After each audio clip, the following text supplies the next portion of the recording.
world of handmade business can be tough when trying to monetize what you love.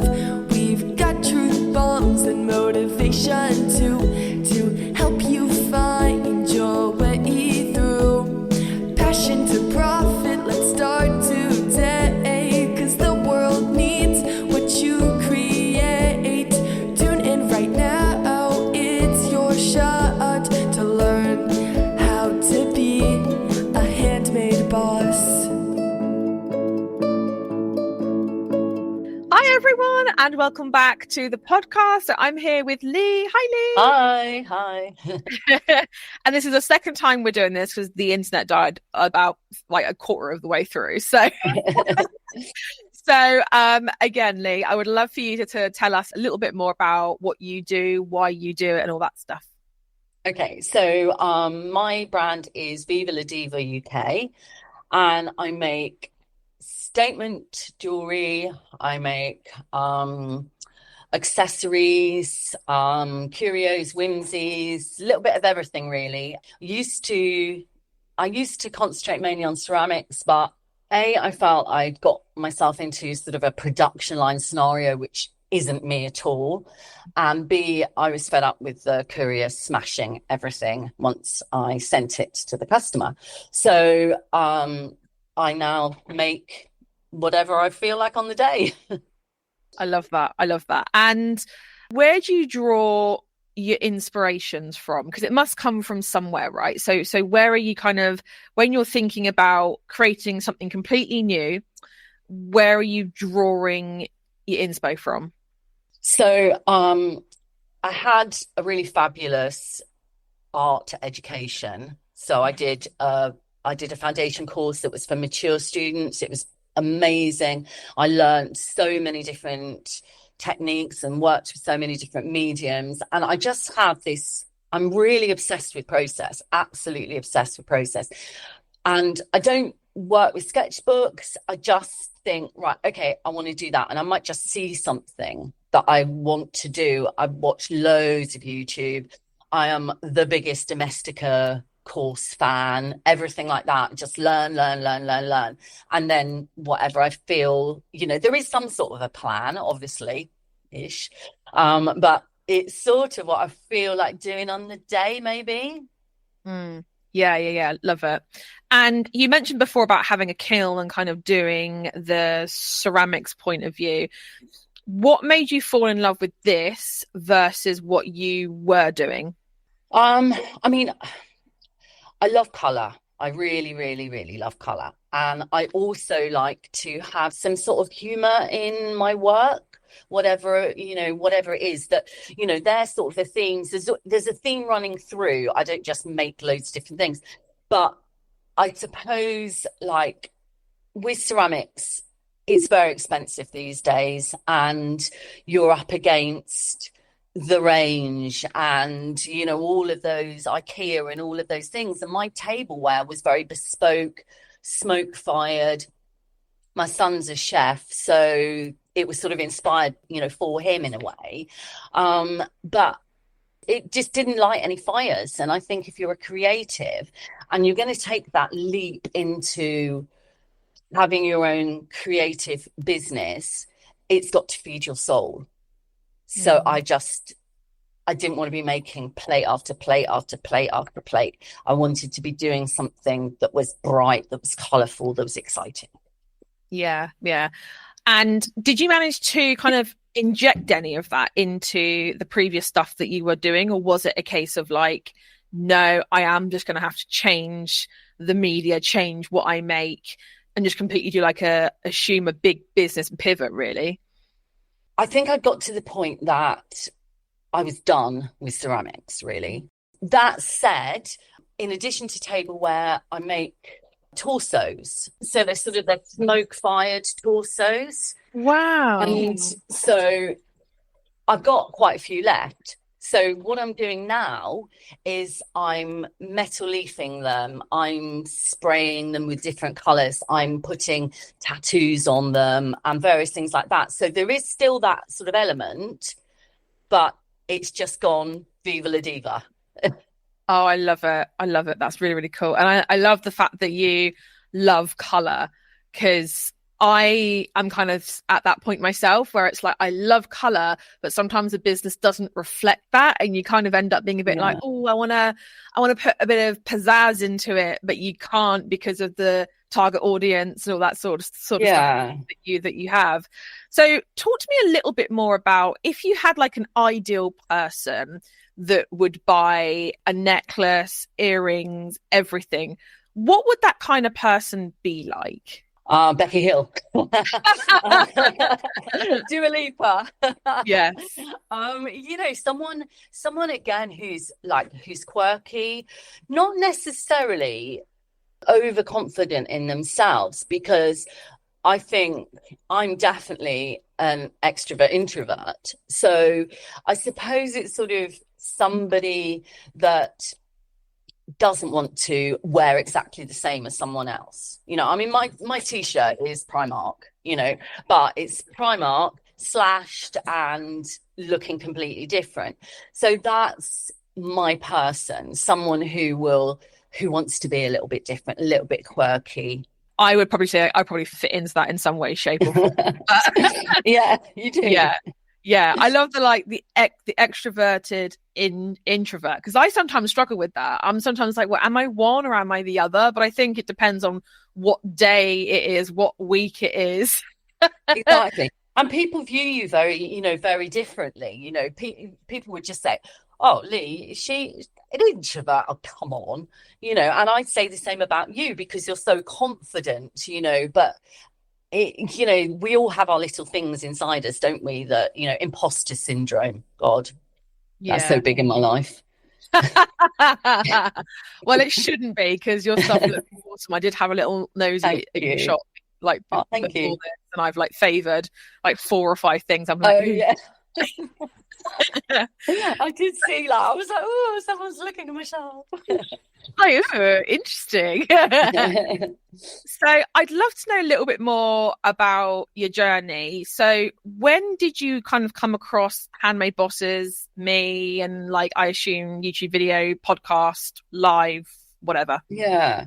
So I found a link for the postathon, and I can't even remember where it was. And I didn't know about you before.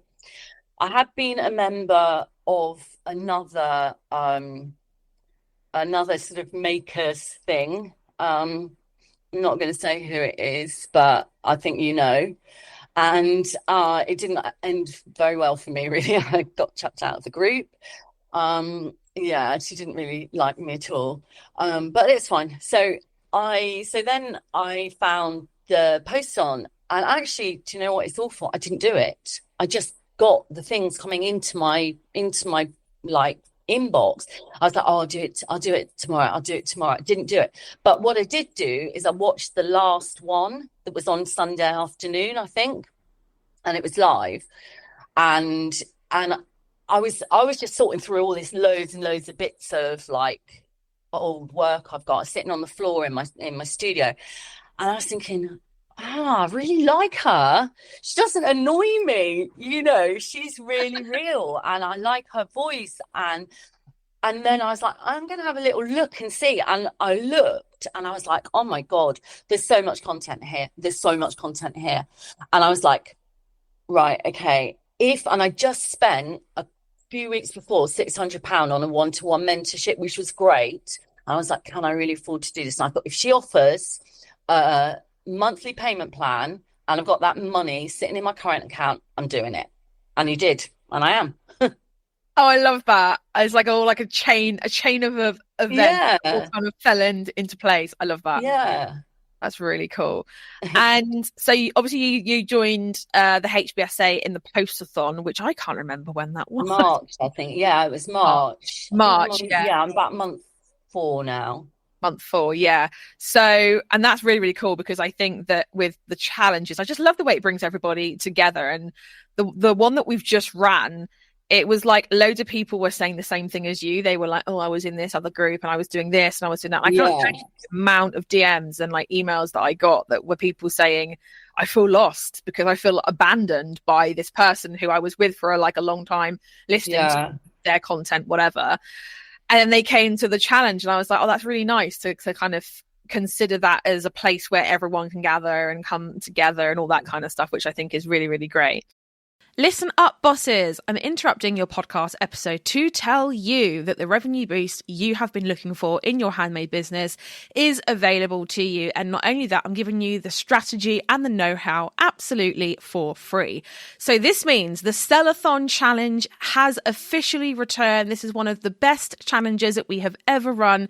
And it is our 1 week to 1K challenge. Now, we're going to show you exactly how you can reach 1K or a financial goal of your choice in just 7 days or less with our strategy and the system that we're going to show you for free.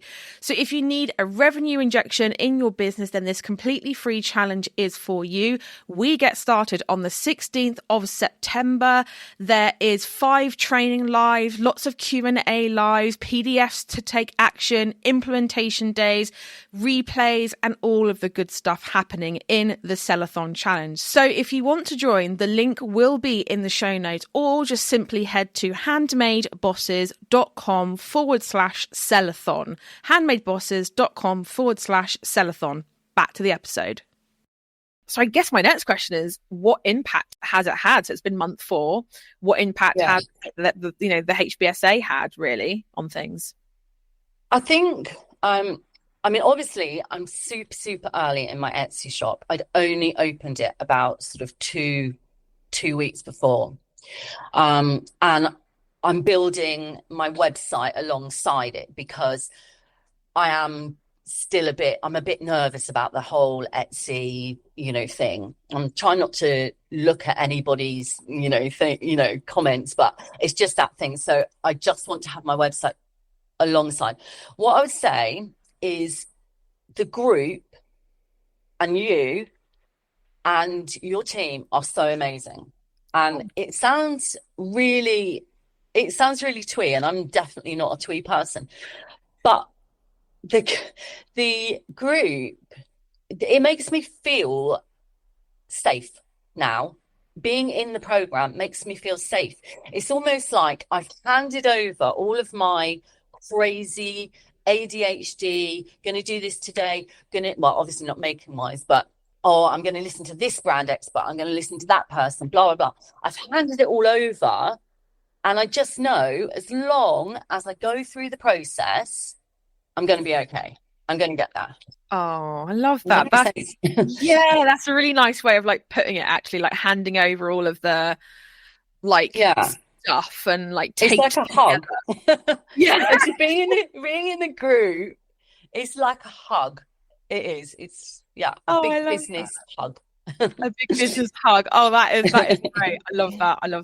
Mm-hmm. And obviously you're saying you're building your website alongside. So obviously for you've almost got double the workload, because whatever you do on the Etsy side of things, you've got to kind of do on the website side of things. So I completely admire you for doing that. And obviously the course helps you with both. So that's awesome. Yeah.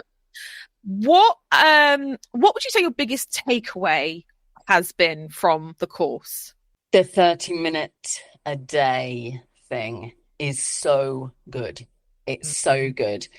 And I mean, in case you didn't realize, I'm massively ADHD, sort of, and so I do find it really difficult to concentrate on things.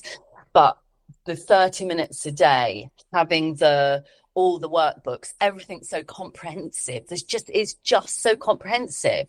And also, if I feel lost, which I did a little bit on the target market, I can ask. I ask.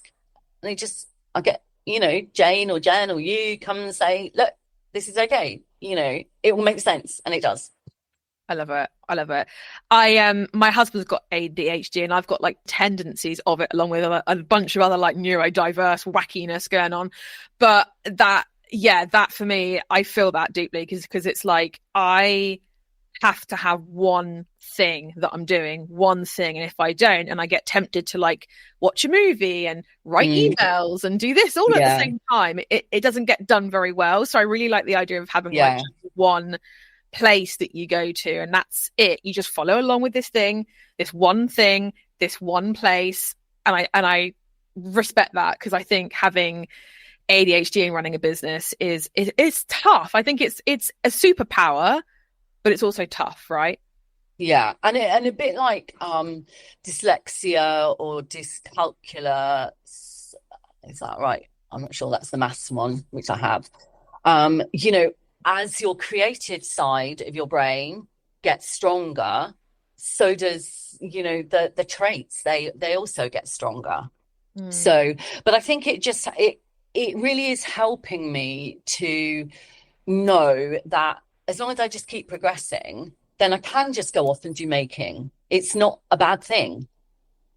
Yeah, I just really feel like when you're creative, you can like, and I think like for everyone listening, that's not the problem. Like being creative is not the problem. Thinking of awesome ideas is not the problem.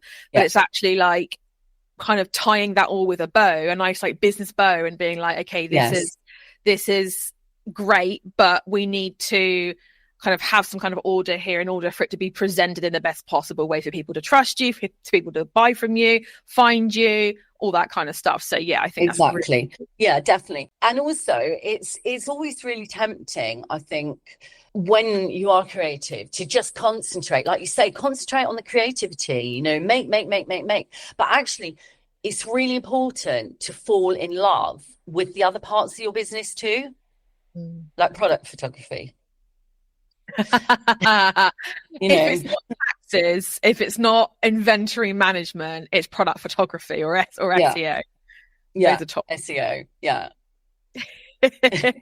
So talk to me a little bit about how much of an impact your business has had on your life. I think I'm pretty much unemployable.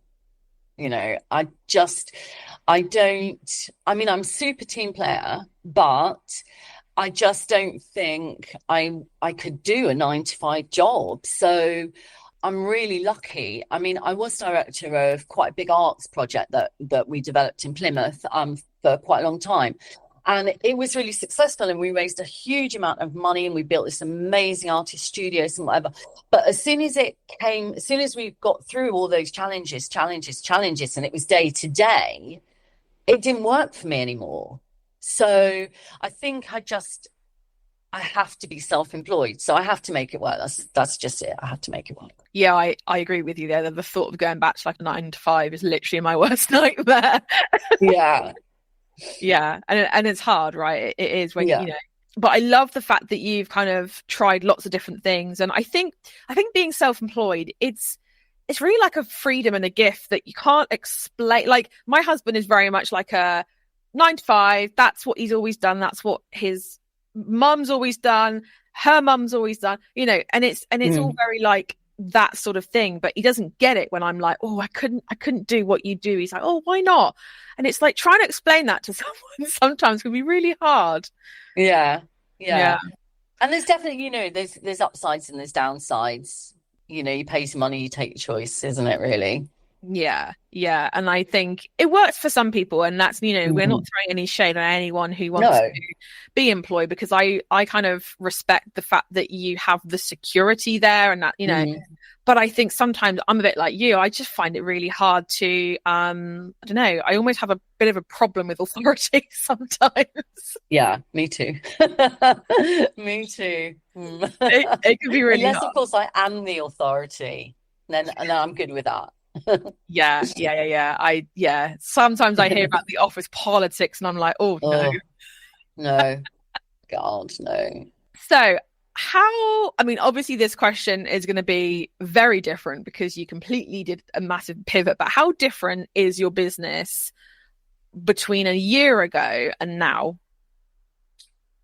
So a year ago, I suppose I was straddling both.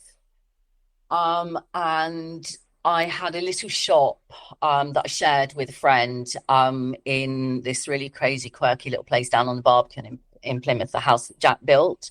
Mental place. And so that was sort of the start of my journey, I suppose. But again, having that space that I had to go into, I had to be there and whatever, it just didn't work for me. It's almost like when I'm told I've got to do something, I just, I just go, no, whether it's subconsciously or consciously, I'm not going to do it. Sorry, So yeah, so I was just changing now. I think now I tell you what, I feel like I am actually properly on the road to the business I want. And that is in no small part to, what I'm learning on the course. Because I it's almost like I'm doing this course, I'll do that in the morning, and then in the afternoon I'm a businesswoman now. I'm not earning loads and loads of money, but that will come, hopefully. I love that. That's awesome. And I do believe that the things that you make and the passion that you've got, like you'll be fine. You'll do good. Thank you. Thank you. But I love that. And I'm the same. I feel like we have so much in common. You're saying, like, like the whole thing about being told what sisters to do. for another mister. Yeah. And it's almost like I really like to build spaciousness throughout my week, because if I don't, I get to Thursday and I'm like, oh. Yeah. My inner child throws their toys out the pram, and it then becomes a big moment. Yeah, it's this is a bit sort of off track, but have you heard of Denise Duffield Thomas? Yeah. Yes. So she's amazing, and she does this thing called money archetypes.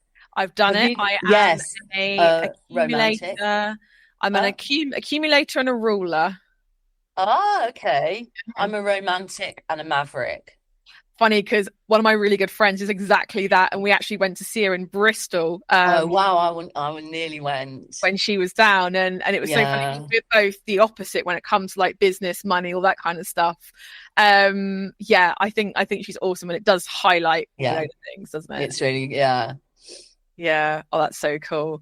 So where would you like to see your business in a year?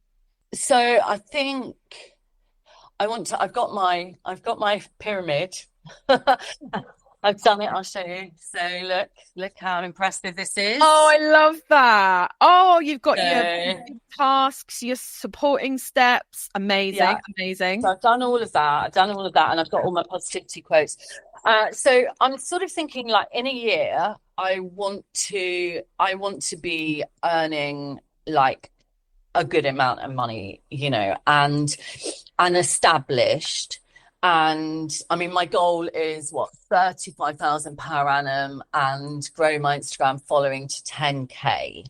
And so I want to have that sort of established feel to my business. I think I'll still be making loads of different things, and maybe I don't think I ever really want someone to be working with me all the time, but I think what I'll probably do is offer work experience to, like, this big arts uni in Plymouth.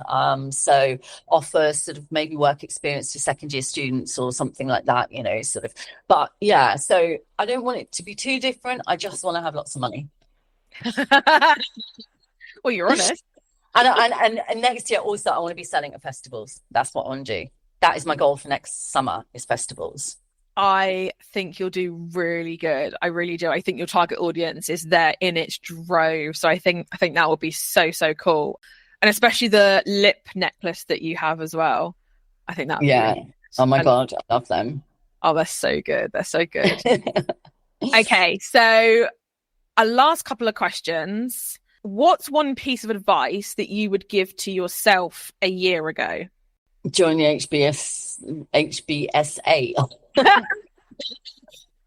Don't waste time. Get on and do it. You've probably noticed in the group, I keep saying to everyone, like, they're like, oh, I don't know, jump, do it. Seriously, do it. That would be the advice. Oh, thank you so much. That means the world. I'm glad that it's helping people. That's my why. And off camera, I'll tell you who the other person was. Oh yeah.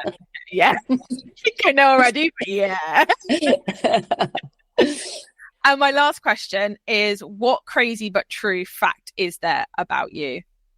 Crazy but true fact. Oh God.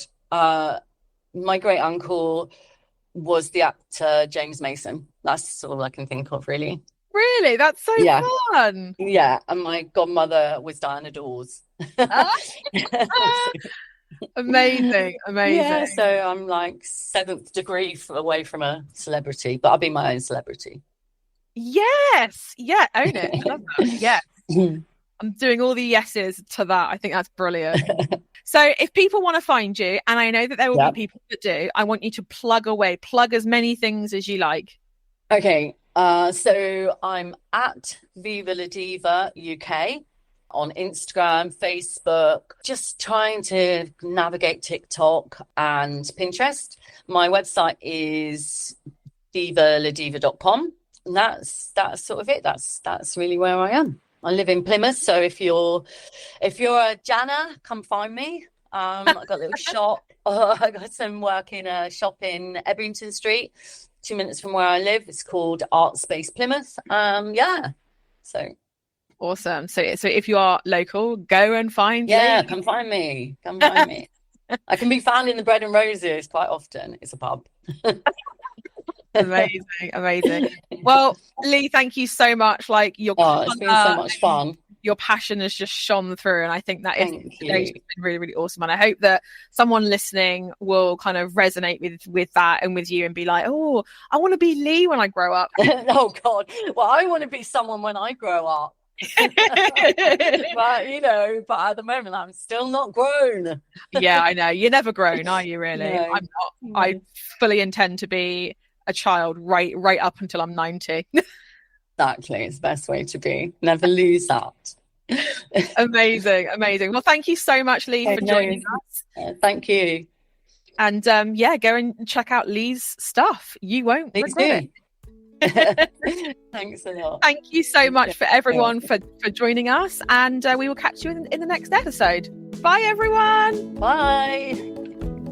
Thank you so much for tuning in to How to Be a Handmade Boss. And if you're eager to boost your Etsy sales within just 7 days, then be sure to join my most popular free training at handmadebosses.com/conversion. You can also find the link in the show notes as well. Keep an eye out for our next episode, where we'll be continuing our journey towards handmade business success together. And until then, keep crafting and stay inspired, because the world really does need those special creations that only you can make.